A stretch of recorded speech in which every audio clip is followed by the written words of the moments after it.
Ram Ram sir.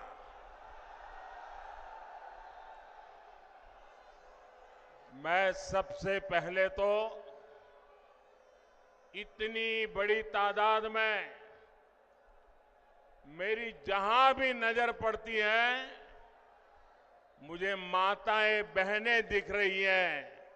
मैं उनको विशेष रूप से प्रणाम करता हूं कि आप इतनी गर्मी में हम सबको आशीर्वाद देने के लिए इतनी बड़ी संख्या में आए हैं। शायद राजस्थान नया इतिहास लिखने जा रहा है। माताएं बहनें, मैं सर झुका करके आपको प्रणाम करता हूं। जय पुष्कर राजरी। परम पिता ब्रह्मा जी री जय। जय श्रीमन नारायण। सावित्री माता री जय। अजमेर, नागौर, ये क्षेत्र वीर तेजाजी महाराज और मीराबाई की आध्यात्मिक भूमि है। ये क्षेत्र राष्ट्र गौरव पृथ्वीराज चौहान जैसे शूरवीरों की शौर्य भूमि है। मैं इस महान धरती से राजस्थान की इस महान अनगिनत विभूतियों को सर झुका करके नमन करता हूं। साथियों, आज 6 अप्रैल को ही भारतीय जनता पार्टी की स्थापना हुई थी। ये संयोग देखिए कि आज ही मुझे पुष्कर क्षेत्र में आने का सौभाग्य मिला है।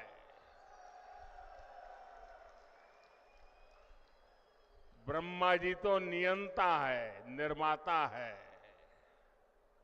और भारतीय जनता पार्टी भी नए भारत के निर्माण के लिए प्रतिबद्ध है। और सबसे बड़ी बात,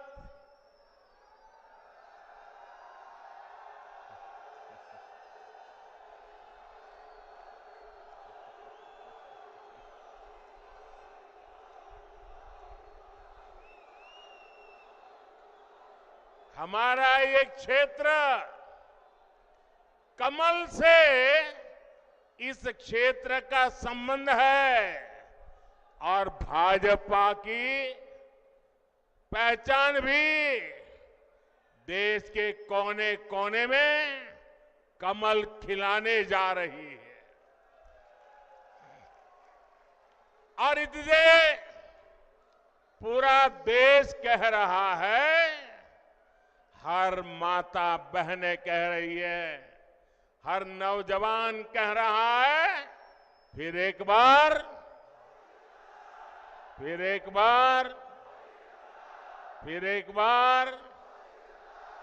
4 जून 400 पार। 4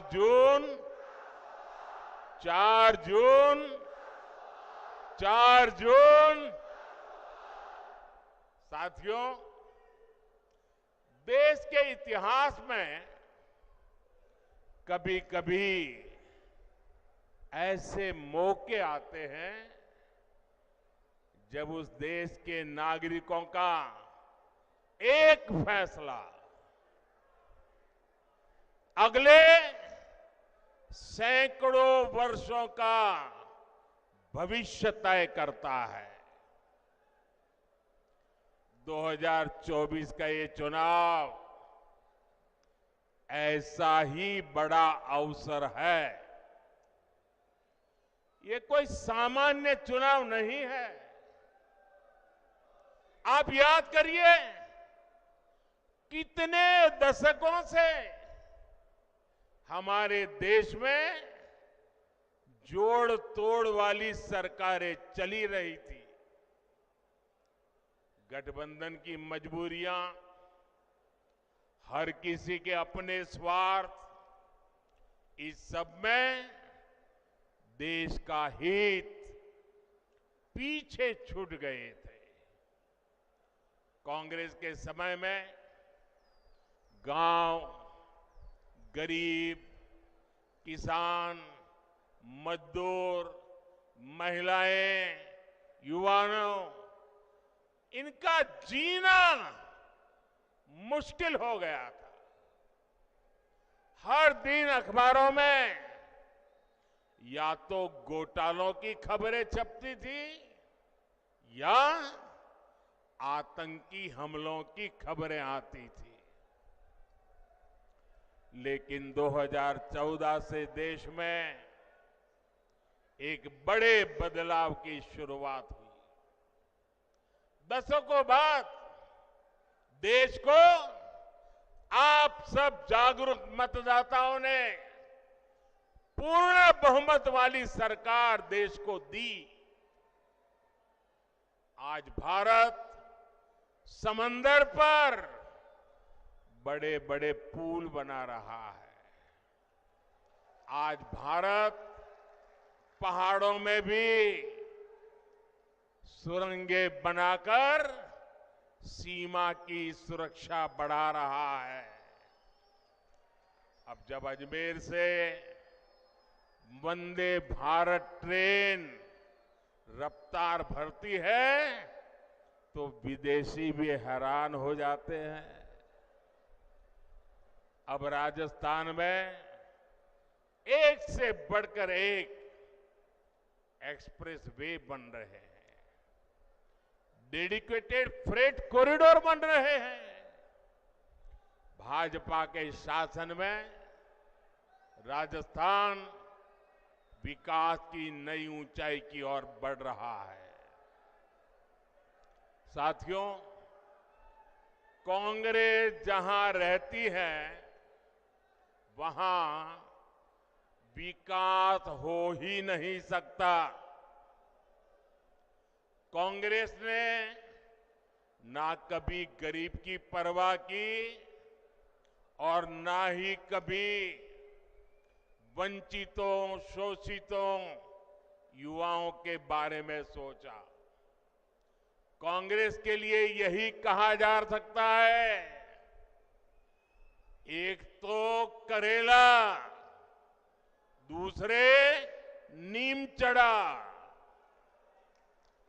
एक तो परिवारवादी पार्टी और दूसरा उतना ही भ्रष्टाचारी पार्टी।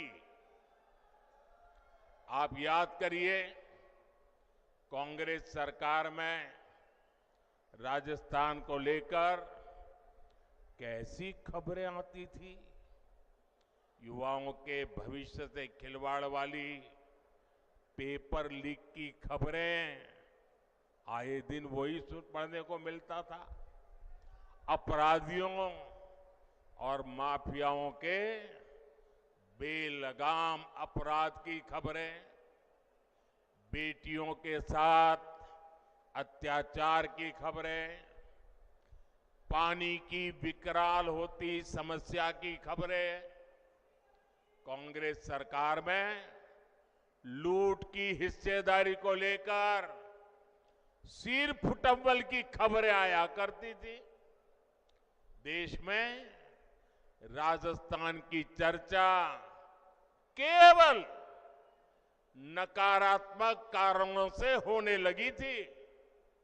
लेकिन जब से बीजेपी आई है, अब चर्चा पेपर माफियाओं पर हो रही कार्रवाई की हो रही है।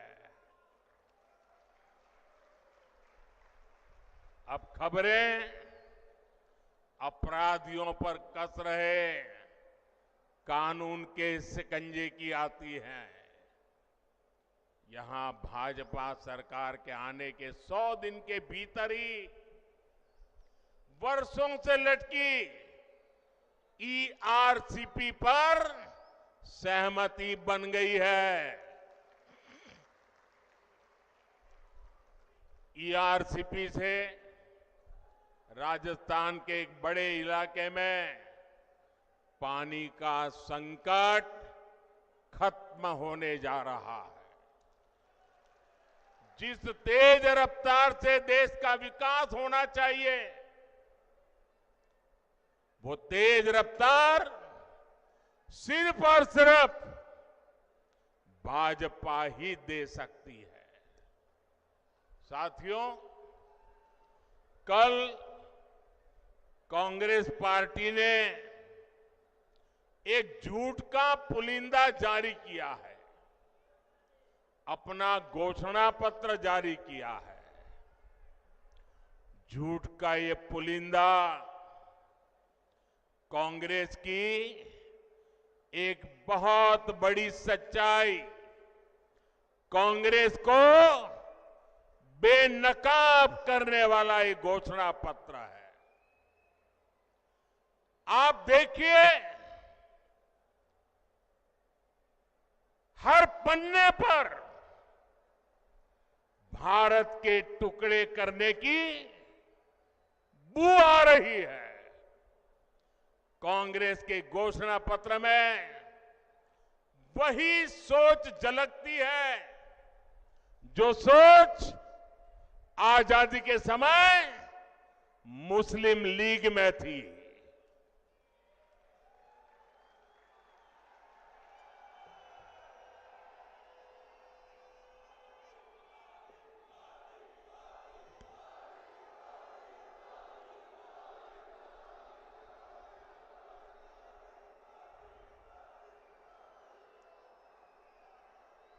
मुस्लिम लीग के उस समय के विचारों को कांग्रेस आज भारत पर थोपना चाहती है।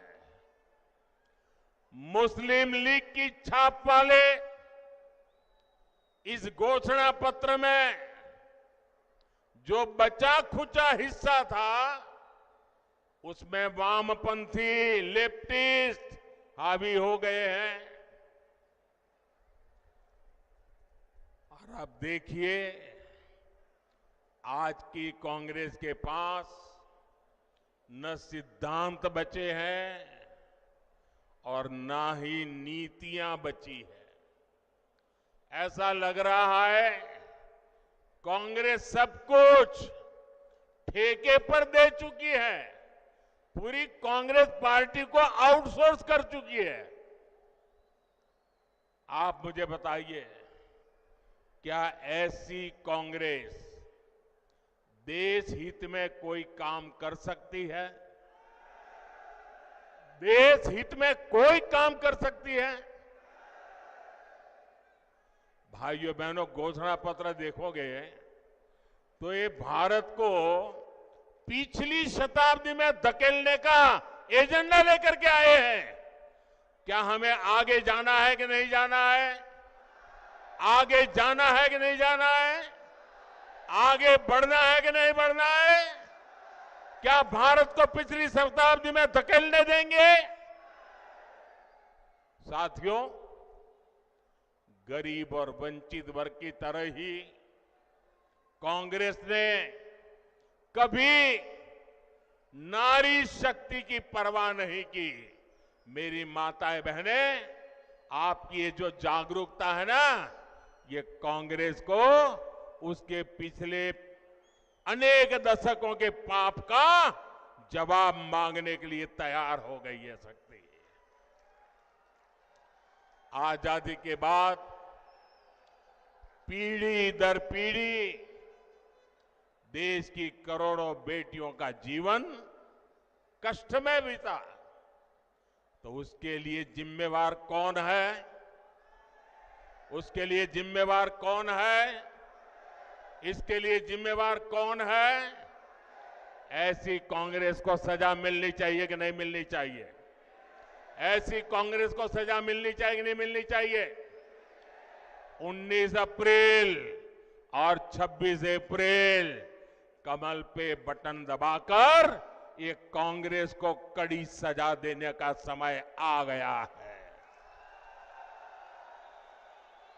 आप सोचिए, शौचालय के अभाव में बहनों बेटियों को पीड़ा और अपमान झेलना पड़ता था। हमारी माताएं बहनें प्राकृतिक विधि के लिए या तो सूर्योदय के पहले जाना पड़ता था या तो सूर्यास्त का इंतजार करना पड़ता था और दिन भर मेरी माताएं बहनें पीड़ा झेलती थी। क्या ये पीड़ा उनको महसूस नहीं हुई? मैं गरीब मां का बेटा हूं।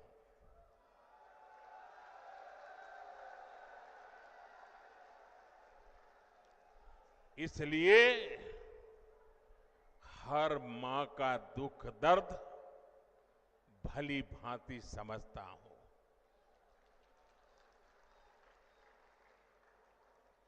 करोड़ों गरीब परिवार की बहनों को धुएं में खाना पकाना पड़ता था और जब वो धुएं में खाना पकाती है ना, तो एक दिन में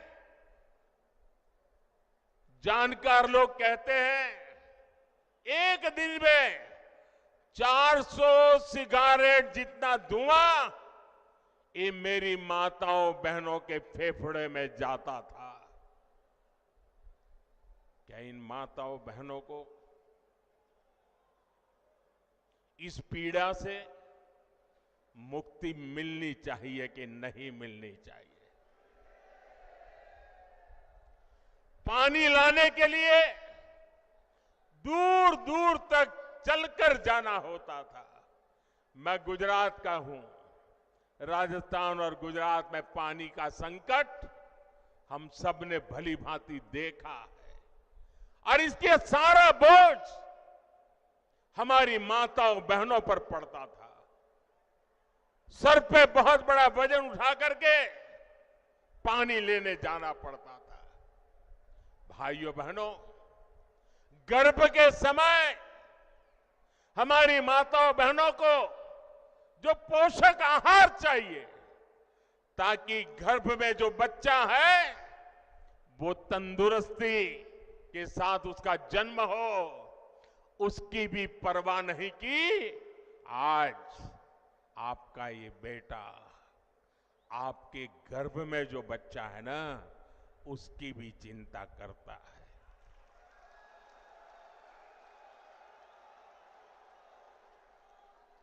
करोड़ों बहनों के पास बैंक का खाता नहीं था। अगर कहीं से थोड़े बहुत पैसे बचा लिए तो या तो अनाज के डिब्बे में रखना पड़ता था। आज मोदी ने इन माताओं बहनों के बैंक में खाते खुलवा दिए। अब देखिए समाज की क्या स्थिति थी। अगर परिवार में खेत है तो पुरुष के नाम पर, घर है तो पुरुष के नाम पर, गाड़ी है तो पुरुष के नाम पर, दुकान है तो पुरुष के नाम पर, और अगर पति नहीं रहा तो बेटे के नाम पर। हमारी माताओं बहनों के नाम कुछ नहीं होता था। और ये आपका बेटा मेरी माताएं बहनें, इस आपके बेटे ने तय किया कि पीएम आवास के जो मकान देंगे ना, वो महिलाओं के नाम पर होंगे।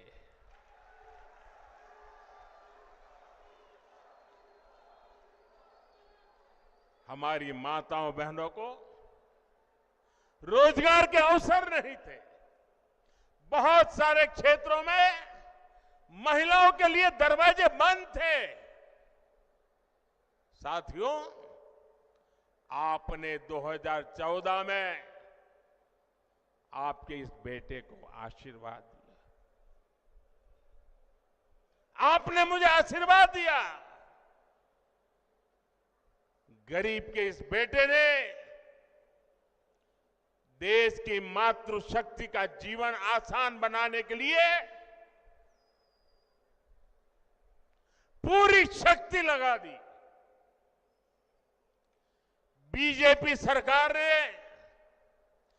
12 करोड़ शौचालय बनाए और हमारी माताएं बहनें कहती हैं ये शौचालय तो हमारा इज्जत घर है।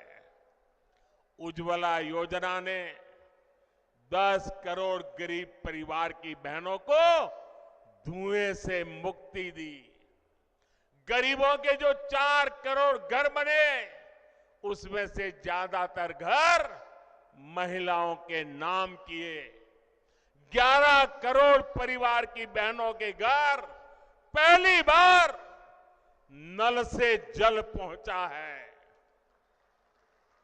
गर्भवती महिलाओं को पोषण के लिए उनके खाते में सीधे 15,000 करोड़ रुपए भेजे हैं ताकि गर्भ में बच्चा तंदुरुस्त हो।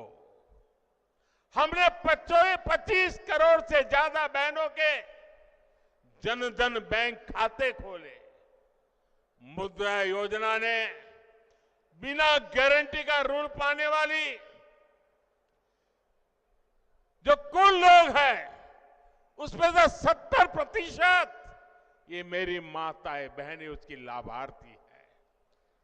हमने पिछले 10 साल में 10 करोड़ बहनों को स्वयं सहायता समूहों से जोड़ा, सेल्फ हेल्प ग्रुप से जोड़ा।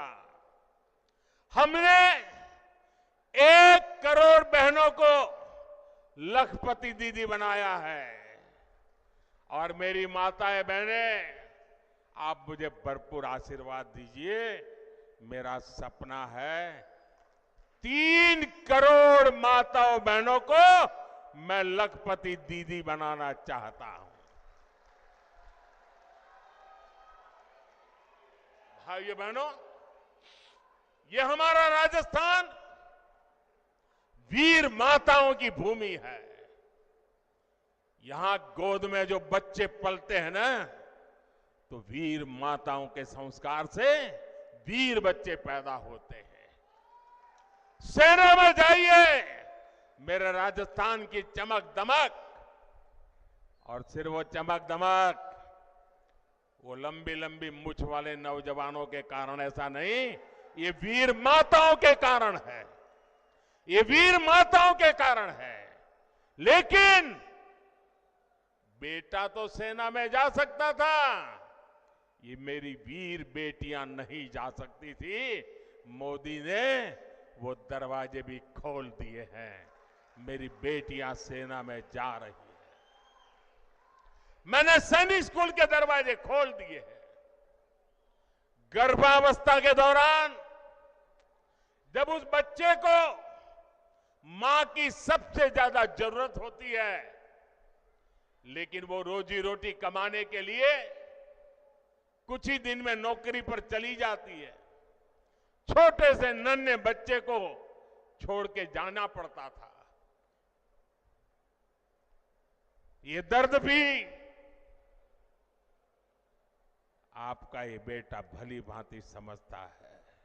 और इसलिए ऐसी बेटियां जो काम करती हैं, उनके लिए प्रसूति के बाद 26 हफ्ते की छुट्टी यानी आधा साल 6 महीने की छुट्टी हमारी सरकार ने दी है। हमने पार्लियामेंट में 3-3 दशक से लटका हुआ नारी शक्ति वंदन अधिनियम से अब पार्लियामेंट में, असेंबली में, संसद में और विधानसभा में हमारी माताओं बहनों के लिए सीटों का आरक्षण पक्का कर दिया है। ऐसी तो अनगिनत योजनाएं, उसका परिणाम है कि आज भारत की नारी शक्ति के हौसले बुलंद है। और तभी मैं कहता हूं कि नीयत सही तो नतीजे सही। मुझे गर्व होता है, आज गांव की बेटियां ड्रोन उड़ा रही है। जो कभी साइकिल नहीं चला पाती थी, वो आज ड्रोन पायलट बनकर के गांव में खेती में मदद कर रही है। आज खेल के मैदान में हमारी बेटियां कमाल कर रही है। आज इसरो के बड़े प्रोजेक्ट्स को हमारी महिलाएं हैंडल कर रही हैं। आज दुनिया में महिला पायलट्स का सबसे ज्यादा प्रतिशत भारत में है, जो विमान उड़ाती है। साथियों, बीते 10 वर्ष में नारी कल्याण के लिए हमने जो किया है, ये सूची बहुत लंबी है। आपको भी लगता है, अरे मोदी जी इतना सारा कर दिया, ये भी किया, वो भी किया, इधर भी किया, इतना भी किया। मेरे राजस्थान के भाइयों बहनों, मेरे देश के भाइयों बहनों, ये जो किया है वो भले कितना ही ज्यादा क्यों ना हो, कितना ही अच्छा क्यों ना हो, लेकिन मोदी के मन की बात बता देता हूं, ये जो कुछ भी किया है ना, वो तो अभी ट्रेलर है, ट्रेलर।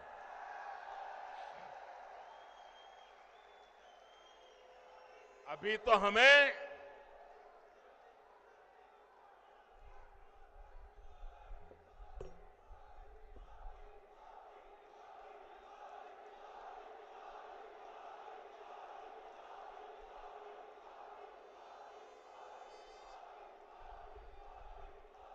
अभी तो ये ट्रेलर है।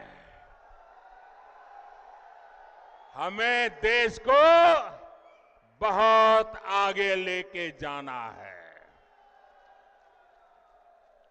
और इसलिए मैं कहता हूं, आपका सपना, आपका सपना, ये मोदी का संकल्प है। हमें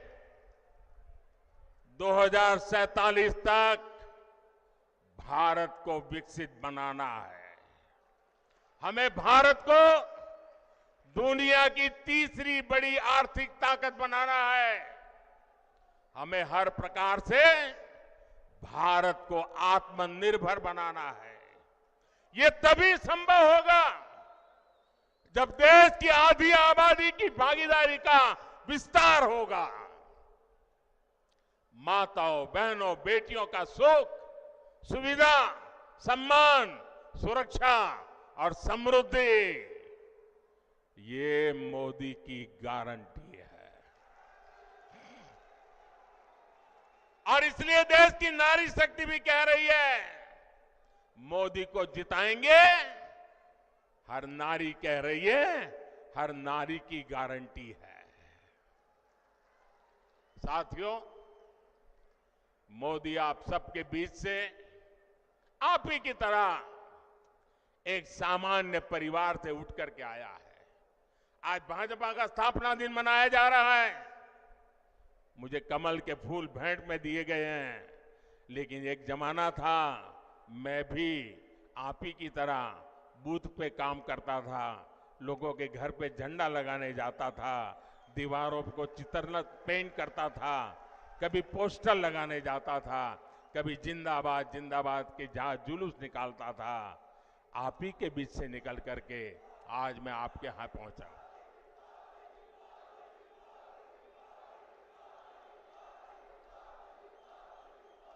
साथियों, ये जो देश के बड़े बड़े नामदार कांग्रेस और शाही परिवार के बड़े बड़े नामदार इस कामदार को गाली देते हैं, वो नामदार है, शायद गाली देना उनका वो अधिकार मानते होंगे। ये कामदार ऐसा है जो हर गाली को पचा जाता है। साथियों, ये मोदी से इसलिए नाराज है क्योंकि मोदी आज देश के गांव गरीब के साथ चट्टान की तरह खड़ा है। जनता के पैसे को लूटना ये लोग अपना खानदानी हक समझते थे। मोदी ने पिछले 10 साल में लूट की इस बीमारी का परमानेंट इलाज कर दिया है। मोदी ने इनकी लूट की दुकान का शटर गिरा दिया है और इसलिए ये बौखलाए हुए हैं।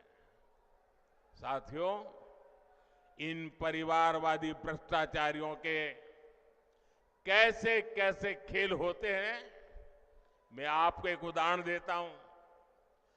आज बीजेपी की सरकार देश के 80 करोड़ जरूरतमंदों को मुफ्त राशन देती है।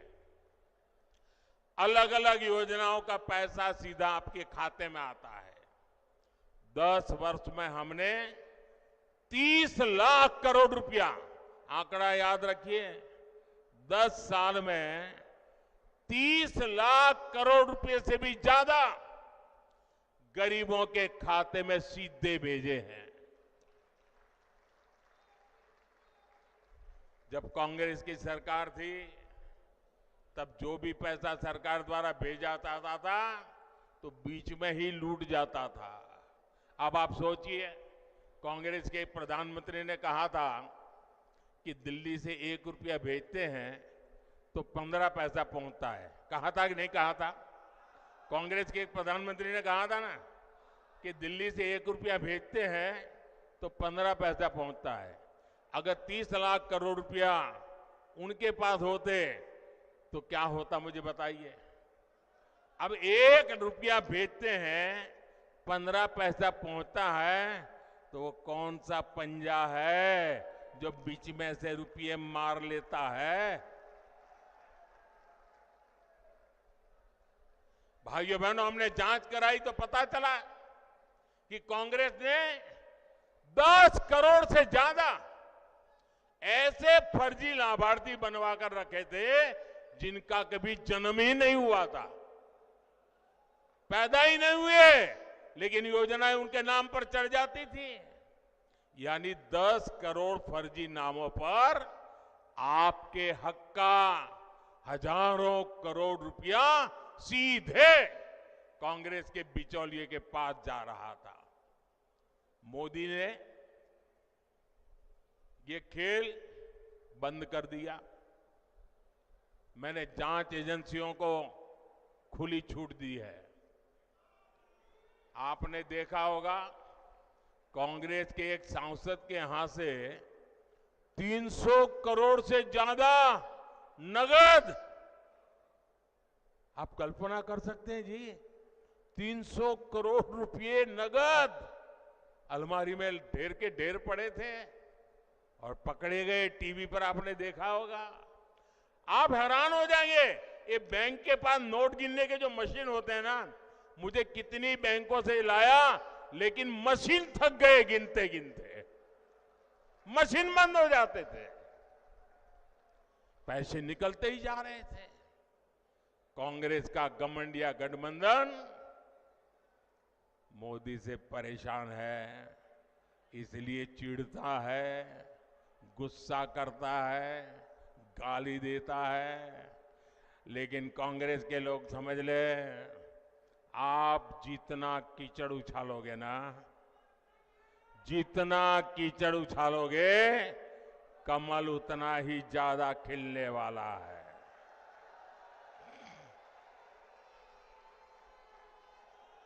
और आप देखिए, मैं कहता हूं भ्रष्टाचार हटाओ, वो कहते हैं भ्रष्टाचारी बचाओ। अभी देखिए, कांग्रेस पार्टी चुनाव जीतने के लिए रैली नहीं कर रही है, भ्रष्टाचारी को बचाने के लिए रैली कर रही है। ये कितना भी बोलते रहे, भ्रष्टाचार के खिलाफ मोदी की लड़ाई जारी रहेगी। मुझे बताइए, मुझे लड़ाई जारी रखनी चाहिए कि नहीं? इस देश से भ्रष्टाचार जाना चाहिए कि नहीं? भ्रष्टाचार खत्म होना चाहिए कि नहीं होना चाहिए? आपके आशीर्वाद है ना? आपके आशीर्वाद है ना? आपके आशीर्वाद है तो मैं लड़ता रहूंगा। और भाइयों बहनों, मेरी सरकार का तीसरा कार्यकाल बहुत दूर नहीं है। पहले 100 दिन में भ्रष्टाचार के खिलाफ बीजेपी सरकार और भी बड़े फैसले लेने जा रही है।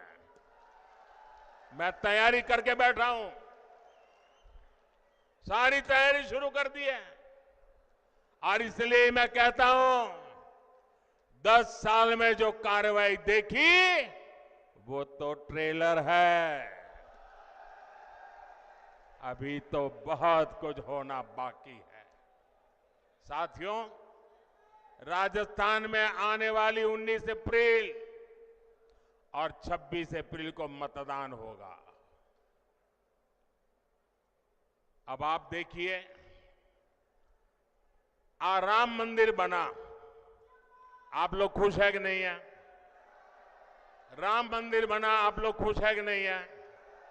आपके मन को शांति मिली कि नहीं मिली? अब मुझे बताइए, चलो भाई राम मंदिर बन गया, लेकिन उसकी प्राण प्रतिष्ठा में जाने का विरोध करना ये शोभा देता है क्या? इतना ही नहीं, अगर कोई प्राण प्रतिष्ठा में आ गया तो उसको कांग्रेस पार्टी से 6 साल के लिए निकाल दिया। क्या इस देश में ऐसा हो सकता है भाई? प्रभु राम के बिना आप देश की कल्पना कर सकते हो? हमारे यहां तो सुबह शाम मिलते हैं तो राम राम सा करके शुरू करते हैं भाई। और अंतिम विदाई में भी राम बोलो राम से ही जाते हैं जी। उस राम के खिलाफ इतना गुस्सा मेरे दिमाग में नहीं बैठ रहा है भैया। प्रभु राम अपने घर विराजे, और ये रामनवमी आ रही है, सज धज के लोग मनाने वाले हैं। हम देखते हैं कितना विरोध करते हो।